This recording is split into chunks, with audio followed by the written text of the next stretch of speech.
Hi everyone, my name is Laurel of Mountain Laurel Stitches, and this is a YouTube video channel about cross stitch. Today is July 26th, it's a Sunday. This is Flosstube number 4, and probably my third, fourth, fifth attempt to film this video because I've had a lot of mic problems. I actually have filmed this, uploaded it, and then realized I kind of sound like a little robot, and that is not really pleasant to listen to, so I'm going to try to do another attempt on this. I want to say thank you to all the wonderful comments I've received on my last couple of videos. Thank you to those who took the time to write something. I know that takes time out of your day, and I appreciate it, and I try to respond to everyone that I can and answer any questions that there are. And I also want to say thank you to Beth, the Thedesertstitcher AZ, who commented or shouted me out in a couple videos past. So thank you, Beth. Sorry it took me so long to reply to that. Today I have gotten some stitching done. I had a number of job interviews between my last video and this one. I think I had 4, and I recently got a new position, still elementary school librarian, but just a different school, and so I'm thankful and grateful for that. And I did a very long job search just because I was exploring other areas of librarianship and wanted to see what that was like, and then COVID hit, and yeah, so that is, if you're in the job search right now, I really feel for you, because that can be very dehumanizing to go through, and having to submit applications and not hearing back, or getting an interview and then hoping that it went well and you don't really get feedback a lot of the time. A number of times I was ghosted. People would say, oh yeah, I'll get in touch with you, and you never hear from them again. And the things that I had to do in some of these interviews, stand up, give a 5-minute presentation on a topic that you had given a few minutes before. One time I had to write a letter to an angry patron on the spot. I had to film myself reading out loud to children in my living room and submit that as part of my application. And let me tell you, having made so many YouTube videos now, looking at the analytics, I can tell how much these people looked at my video, and they did not watch the whole thing. So that didn't go well, but in the end, did finally get a position somewhere, and it's in the school system. We are going to be 100% distance learning to start off the school year, and I really feel for parents out there, or grandparents, people who are taking care of children right now, and how difficult that is to kind of manage while managing jobs and life circumstances. And I really worry about how that's going to affect long term of even teaching kindergartners. How do you teach a kindergartner when you can't even read yet? And I feel for those students who don't have parents that are home all the time, or don't have someone who has the time to devote to a full-time learning experience, or don't have internet access. And I really wonder how everything's gonna go, and I guess I'll be filming a lot of read-alouds over the next couple of weeks until we can be in person and face-to-face. But anyways, if you're going through the job search process, I really feel for you, and I wish you the best of luck. Just keep going. That's the best thing I can say. And if you are someone who is in a hiring position or human resources, just please remember, if you haven't gone through this experience in a while, that people on the other end are human beings with dreams and hopes. And the worst possible thing about a job interview process is to go through the interview and then wait 3 to 5 days dreaming about this new position and what it could mean for you and possibly your family, only to realize or be told after a long time that, oh no, you didn't get that one, and then not be given any feedback. So if you're in that position to make those decisions, please just tell people no. Don't let them be spinning out in the wind, because that's very difficult, and just let them move on. Anyways, that came into something else. So moving on to cross stitch. What I have finished this week was a kit from Chessie and me. I don't even have the picture anymore, but it is Hallow-wee house, and here it is. This is on 36 count vintage pair linen from Lakeside Linens, stitched with Belsois and Gloriana silks. This all came in the kit, and I have to be honest, I'm not that much of a fan of stitching on linen. I keep getting off. That's probably the reason why I don't really care for it, because I keep being off by like half of a block. So this key here should not be that close, but that's how it worked out. There's a couple different stitches in this one. This is satin stitch here, these little pumpkin gourds, and then Smyrna stitch for the pumpkins in the green, and the door, and I think the roof was supposed to be, and maybe the bats, but by that time I was not about to do any more Smyrna stitch, because ain't nobody got time for that. I thought I'd look fine without it. But this was a fun, cute project. If you are looking for some Chessie and me kits, I've only been able to find them at local needle workshops and Kittenstitcher. That's where I got this one. But this comes in different, it's like they're almost all fall themed. So I think the Silver Needle, if you go onto their online shop, they have a couple of different Chessie and me. And then I think I've seen them at other places, but I can't remember now, in Kittenstitcher. And then this cat here is 1/1. That was my first time doing it. I wish it would focus a little bit better. It's not going to. But I think that's fun. It's nice to do a small project. It took a couple of days, and then you finally have a finish. And I'm working on a lot of giant projects right now that take months. So it's nice to have at least something to show. So that is Chessie and me. Hallow-wee house. The other linen project, these are my whips now, that I started working on was Oh Shenandoah by Carriage House Samplings. Please don't look at the mess that my yarn is, or my floss is right there. This is based off the song. And here's my progress so far.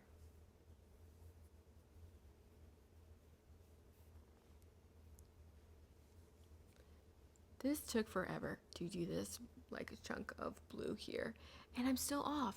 Here I am, off by half of a stitch. That's not supposed to be that close, but it is, and that's how life goes.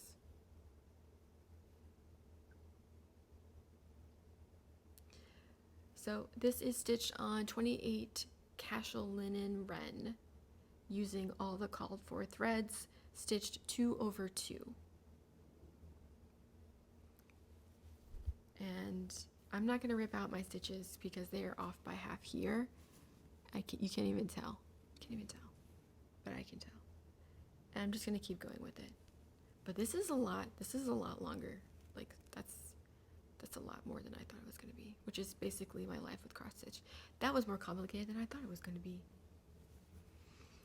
The other project that I'm working on is Lila Studios Halloween Quaker, and this is a stitch along with Rainbow Cat Stitcher Steph. She is doing 40 count Newcastle Murky Picture This Plus with DMC, and I am doing a 32 count Lugana Murky Picture This Plus with Classic Colorworks. And there's my progress. I think I only had this much done before, so we're starting to finally overlap, Steph and I. And this is just a lot of fun, a lot of joy of doing fall stuff. I love fall stuff, obviously, and being able to look forward to something I think it's looking great. The witch's hat looks really good. And I haven't done the spider webs yet because I'm afraid it's going to get stuck on the Q-snap. So, and then this is a needle minder by Teresa Kogut. Why can't I say that out loud? This is Snarky Cat. It's a cat sticking out of a pumpkin. He's wearing a little witch's hat and a little cape. And it's just very cute. Although, I have to be honest, not very magnetic. This one is kind of slides around a bit. So just be mindful that it's not the strongest magnet. My other whip, I didn't do Bulbasaur this time because just too many things going on, is the Eurasian Eagle Owl or Koba, the kit from Etsy. Here's my progress on this one. And this is how much farther I have to go on this wing. A long time.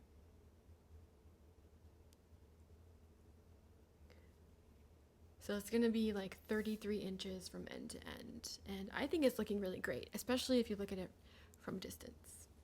Because some of these white stitches, I'm not going to be a perfectionist about it because it's just for me. And if it were for someone else, I would try a lot better to railroad my stitches, but I'm not doing that right now. But this is a kit from Etsy. It's from a Russian manufacturer. It's stitched on 16 count Ada by Zweigart. And it had all the threads, I think maybe around 20 something different threads. These are all blends that are in between the wing feathers now. And I'm hoping my goal for this project is to be done. It was supposed to be done by the beginning of school, but I start work, I think August 17th. We're a little bit delayed this year. So that's not going to happen. I'm not going to get these wings done by then. I think I really want to get this done before the year is out. I think that's a more attainable goal. And I started this in April. So I feel like I'm getting really good progress on this. And hopefully I can. The purchases that I had in between are... what did I do with that? Oh, you know, I'm going to have to stop this. Okay. That's what happens when you like keep having to start and stop your videos and you pull everything out and then you gotta like redo your order because otherwise it's gonna not make any sense. So the purchases that I have this time actually are very similar. One was a gift and one I bought, and I guess I just really like fall and Halloween and spooky things because I got this PDF from CottonPixels Etsy shop. It is called Autumn Halloween Cat, and it is a cat sitting on a pumpkin because I can't get enough of that in my life. And it has beads. I think the cat's body is black beads and maybe some beads on the pumpkin itself, some specialty stitches, and a button. This is in a pillow. I think you could do other things. And this PDF is only $3. I thought that was such a great deal. There's maybe another photo right there. This is from an Etsy shop, CottonPixels. I thought this was going to be maybe like 5 colors. It's like 12 or something because I underestimate everything with cross stitch. But I thought that would be really fun to do. And I think you could do that border in anything. So I'll get to that at some point, but $3 I feel like for an Etsy chart, I think it's a great deal. Or a cross stitch chart. And then the other one I have was a gift from my brother and his wife. It is Teeny by Teresa Kogut. Stitched over to on 32 count lentil. And again, why do I like spooky cats and pumpkins? I don't know. But that would be great to do. This one actually only has 7 different colors, weak side works and some DMCs. And that will be great to do as just a real quick stitch. Like that's just gonna be black for days right there. And then the pumpkin's face. So probably get that done maybe a little bit closer to fall Halloween time. So that is the end of my cross stitch this time. I think I didn't mention it at the beginning of this video because I've done it like so many times, but I do a book talk at the end. So If you just came from cross stitch, thank you for joining me, and I will see you another time. If you came to watch the book talk, I'm going to do that now. So the book I have for you today is Graduating Beyond Just Picture Books. A picture book is typically 32 pages, lots of color, lots of pictures, and just a little bit of words. But you might have a reader in your family who's starting to go beyond that, really wants to start reading chapter books, but chapter books can be just words and very long and have a longer story, and the attention span might not be there, and also the language development might not be there. So if you're looking for something that's more in between, this is a great book for that. This is called Rabbbit and Robot: The Sleepover, and it is by Cece Bell. I love Cece Bell. She's one of my favorite authors. She wrote a book, it's a graphic novel called El Defo, and it is about her experience being a child who just grew up deaf and how she felt in elementary school. And that is a wonderful story. If you haven't read it, I might book talk it someday in the future whenever I get to graphic novels, but that's a really good one. In this story, Rabbbit and Robot are going to have a sleepover. But Rabbbit likes things to be a certain way. And if they don't go his way, well, it's disaster. So Rabbbit wants to have a sleepover with Robot, but he's made a list. And on his list, he has 4 things: make pizza, play goldfish, what are the other things? Watch TV, and go to bed. Now, if you've ever been to a sleepover, it's always good to have some sort of itinerary, I guess, like just some sort of idea what you're going to do. But if you stick to a list, obviously that may not end up working out okay. So if Robot comes over, and what does a robot want on his pizza? I'll give you a hint. Not carrots. So things get a little bit off the planned path there, and so Rabbbit has to adjust. So this is a great story for if you have a child. I know right now there probably aren't sleepovers because of everything that's going on, but could be getting ready for what a sleepover could be, or maybe a child who likes things a certain way and has difficulty adjusting to when they don't. I know adults can be like that. I can be like that if things don't go just right. But being able to teach resilience, and I think right now a lot of kids are having to learn how to be resilient in face of very difficult circumstances. But this is just a fun light read. It's only 4 chapters. I'll show you some pictures on the inside. Bonus if you read the robot in a robot voice. That's always a hit. So here are the 4 chapters. Still, you have good pictures in here, nice picture clues, and just a little bit of chunks of text. So this would be great for that reader who's ready to start going beyond just picture books. And it's really lots of context clues there, looking at pictures to figure things out, which when you teach reading is what we do. Being able to say, okay, well, if you don't know the word cushion, pointing to the picture and saying, what do you think that is? Well, it starts with a C that's on the couch, and that way they could identify it. So a great story. This is a part of a very mini series. The next book in the series has a frog named Rabbbit. So imagine having to say Rabbbit, Robot, and Rabbbit. But I love this book. I hope you're able to check it out if you have someone in your family who's ready to move on. So this is Rabbbit and Robot: The Sleepover by Cece Bell. Thank you so much for joining me today, and I hope you have a good rest of summer and happy stitching. I hope you don't have any knots in the back of your stitching like I do a lot of the time. And if you have had me on while you were stitching, thank you. That's how I like to stitch, is watch other people's Flosstube videos. So thank you. That makes me really happy. And I will see you the next time. Bye.